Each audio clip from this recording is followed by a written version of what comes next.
The text message glowed on my phone, a digital slap in the face. We need to talk. Three little words that always mean something is about to end. I met Sarah at our favorite coffee shop, the one where we had our first date. The air was thick with the smell of roasted beans and unspoken goodbyes. She didn't even wait for our drinks. "Look, Mike," she started, her voice a little too rehearsed. "I just don't think this is working anymore." I asked her why. After 3 years, I thought I deserved a real reason. She sighed, looking out the window, avoiding my eyes. "It's just, I have goals, ambitions. I need a partner who's on the same level. Someone who's, well, more successful." I was floored. A junior associate at a top law firm wasn't successful enough? We argued, or rather, she listed my perceived failures while I sat there, stunned into silence. She talked about her friends' boyfriends, bankers, tech entrepreneurs, doctors. I was just a lawyer, still grinding away, apparently not fast enough for her timeline. The breakup was brutal, clinical. She left me there with 2 cold coffees and a shattered ego. What she didn't know, what I was planning to tell her over a celebratory dinner that very night, was that the senior partners had called me into the big conference room just that morning. I walked in, my heart pounding, expecting the usual grilling over a difficult case. But instead, they all stood up. They shook my hand. They offered me a partnership. At 29, I had made partner. It was the moment I'd been working towards since I first cracked open a law textbook. I had a bottle of vintage champagne in my fridge, reservations at the fanciest restaurant in town, and a little velvet box in my jacket pocket. But instead of proposing a toast to our future, I was sitting alone, dumped for not being successful enough. The irony was so thick, I could barely breathe. I drove home in a daze, the promotion papers feeling like a lead weight on the passenger seat where she should have been. That night, I opened the champagne alone. Not a celebration, but a bitter toast to the end of an era and the bizarre, cruel timing of fate. A few weeks later, my phone buzzed with an unknown number. I almost ignored it, but curiosity won. "Is this Mike?" a smooth, confident voice asked. It was familiar, but I couldn't place it. "This is Jessica, Sarah's older sister." My stomach did a little flip. Jessica, the successful one, the one Sarah always compared me to. Jessica was a legend in their family. A brilliant surgeon, ran marathons, and from what I remembered, could charm a statue into talking. She said she'd heard what happened and called it Peak Sarah.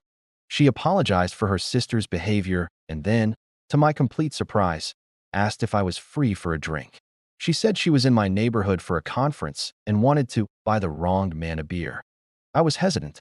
It felt complicated. But a part of me, the part that was still stinging from the breakup, was intrigued.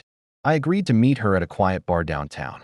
I expected an awkward, pity-filled conversation. What I got was the complete opposite. Jessica was sharp, funny, and refreshingly direct. She didn't tiptoe around the subject of Sarah. She called her out on her materialism and her obsession with status. We talked for hours, not about my breakup, but about everything else. Our jobs, our ridiculously competitive families, our shared love for old sci-fi movies. She was nothing like her sister. Where Sarah saw my job as a stepping stone, she was impatient for me to climb.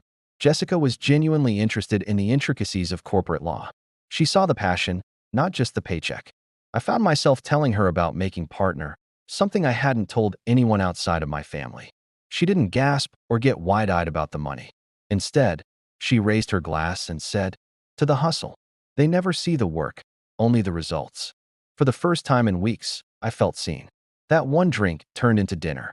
Dinner turned into a walk along the river. By the end of the night, I realized I hadn't thought about Sarah once. The chemistry with Jessica was undeniable, a natural, easy connection I hadn't realized was missing from my last relationship. We started seeing each other regularly. It was our little secret at first. We knew the moment Sarah found out, there would be an explosion of epic proportions. We enjoyed the quiet dates, the secret smiles, the thrill of it all.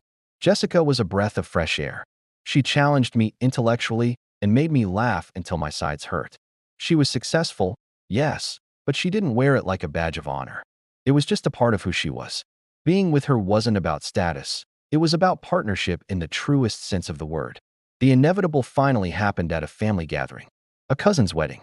Jessica and I decided it was time to stop hiding, and we walked in together, hand in hand. The music seemed to screech to a halt. Every head turned. Sarah, who was a bridesmaid, dropped her bouquet. Her face went through about 5 different emotions in 3 seconds: confusion, disbelief, jealousy, rage, and finally, pure, unfiltered fury. She marched right over to us, her green taffeta dress swishing angrily. "What is this?" she hissed, pointing a perfectly manicured finger back and forth between me and Jessica. "You can't be serious." Jessica just smiled calmly and held my hand a little tighter. "Hello, Sarah. You remember Mike, don't you? Turns out his career trajectory was more impressive than you thought." That's when I saw the dawning horror in Sarah's eyes. It wasn't just that I was with her sister. It was that she had miscalculated. Badly. The rest of the wedding was a masterclass in awkwardness. Sarah spent the entire reception alternating between glaring at us from across the room and whispering furiously to her mother, who was also giving us the cold shoulder. Meanwhile, Jessica's dad, a man I had always been terrified of, walked over, clapped me on the back, and said, "Heard you made partner, son. Good for you." Always knew my Sarah was a terrible judge of character. He then proceeded to have a long, friendly chat with me about the stock market, completely ignoring the drama unfolding around us. It was surreal. The cousins and aunts were buzzing, the gossip spreading through the reception hall like wildfire. But Jessica and I didn't care. We danced, we laughed, and we enjoyed the chaos we had created. Sarah had wanted a successful man, a man with status. Now she had to watch as that man, the one she threw away, danced with her more successful, more brilliant older sister. The fallout was messy. Sarah sent a barrage of angry texts, accusing me of using her sister to get back at her and accusing Jessica of betraying her. It was dramatic and, frankly, a little desperate. But her words had no power over me anymore. I was in a different place, with a different person. A person who valued me for who I was, not for what my job title could give her. Jessica handled her sister with a firm but fair hand, shutting down the melodrama without apology. The experience taught me a valuable lesson. Success isn't about job titles or bank accounts. It's about finding someone who supports your climb, not just someone who wants to meet you at the summit. It's about finding a partner who sees your potential even when you're still in the trenches. Looking back, Sarah did me a favor. Her shallow ultimatum pushed me out of a relationship that was built on a shaky foundation and into the arms of someone who truly got me. My life is fuller and happier than I ever imagined it could be. Jessica and I are building our own future on our own terms. We're a team, a real partnership, both in our careers and in our life together. And as for Sarah, I hear she's dating a guy who owns a chain of car washes. I guess she finally found her version of success. I truly wish them well. As for me, I found something much better. I found a love that isn't measured by a resume, but by mutual respect, laughter, and an unspoken understanding. And that's a kind of success you can't put a price on. Thanks for watching. If you enjoyed this story, don't forget to like, subscribe, and hit that notification bell for more. See you next time.